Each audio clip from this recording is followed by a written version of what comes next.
be beat up. For some reason, the person who had this before flex taped it. As you can see, there's some old X tape. And it left like this horrible residue. But luckily, it's underneath the fender, so it shouldn't show.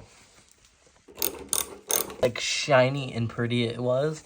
And now dirty and oxidized the rest of that. It's like, that is so pretty. Like, I wish the boat was that color, but yeah, as you can see, like, that's under this stuff, which I'm gonna have to be replacing all of it anyway, because these elevator bolts that were sitting in here actually attach the fender to the trailer. So I'm gonna have to be replacing all this stuff anyway.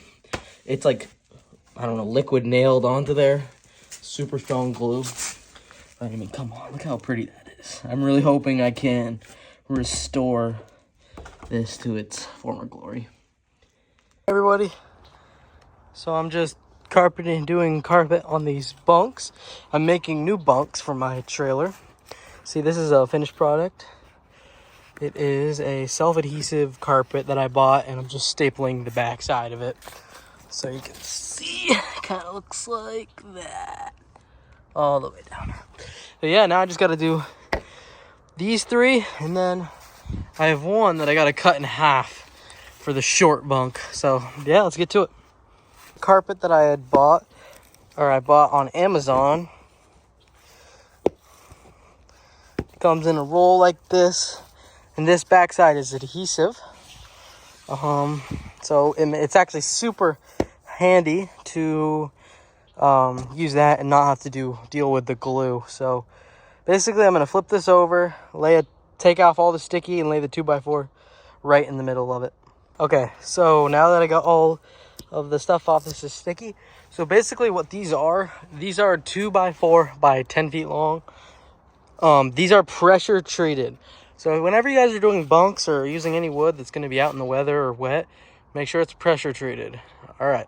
So now I'm just going to lay this right in the middle, fold the corners over, cut the edges, and staple it on. I'll show you how I do that. For the cutting part, I just got a razor blade here. I'm going to cut this. I'm going to cut this one like straight line going that way, straight line going this way, and that's all I'm going to do for now. And then later I'll show you what the rest I do. See, now it's just cut like that, so it's free for me to fold over. You can do the same thing on the other side. Now that the whole thing is down and stapled, so this right here. So I'll show you what I'm gonna do exactly. I'm gonna cut it like that, about the length of this board, and just long enough to cover this and have a little bit of a lap. So I'll show you guys once that's done. There we go. Just throw some staples in it, and it'll be good to go. Guys, it's Gavin from GCRoutdoors. I just took cowling off my 250 Pro XS Mercury outboard for the first time of 2025, and things are looking pretty good.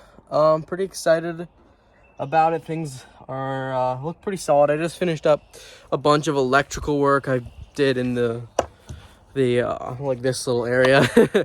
Just the electronics and stuff. I added a lot of safety features that I had not added previously, which after doing some research and talking to some people, I realized is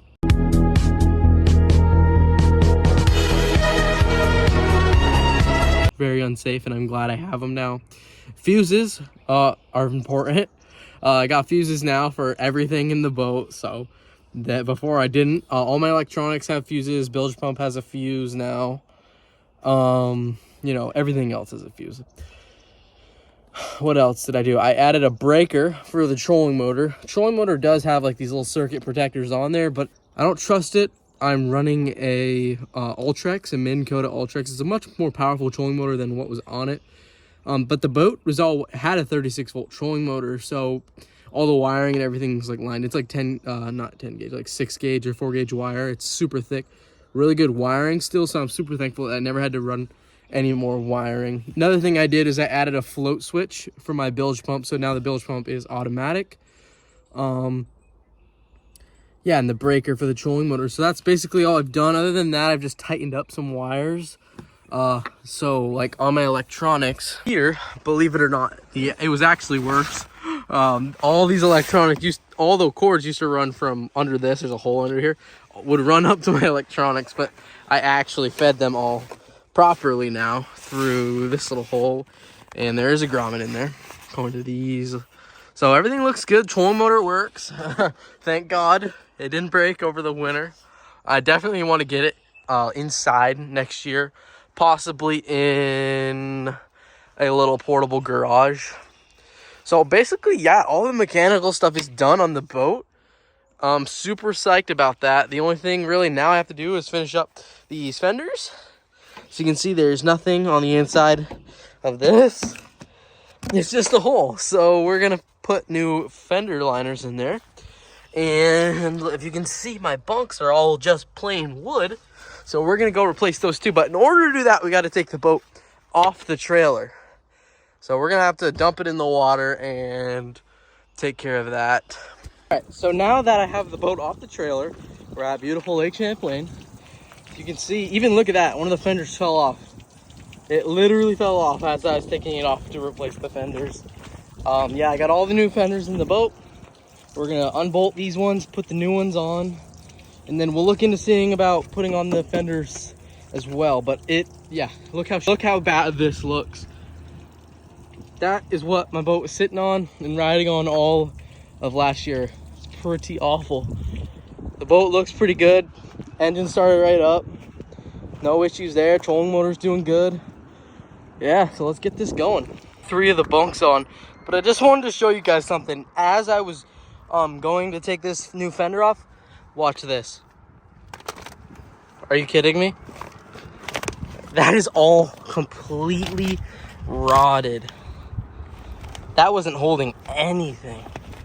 That's the carpet is holding it. Oh boy. Got all the new bunks on. They're looking good. Let's see if we can put on these fender liners now. And now you can see it is dark out and I got all the bunks redone. Carpet fenders in. Things are looking really good. As you can see here are all the old ones.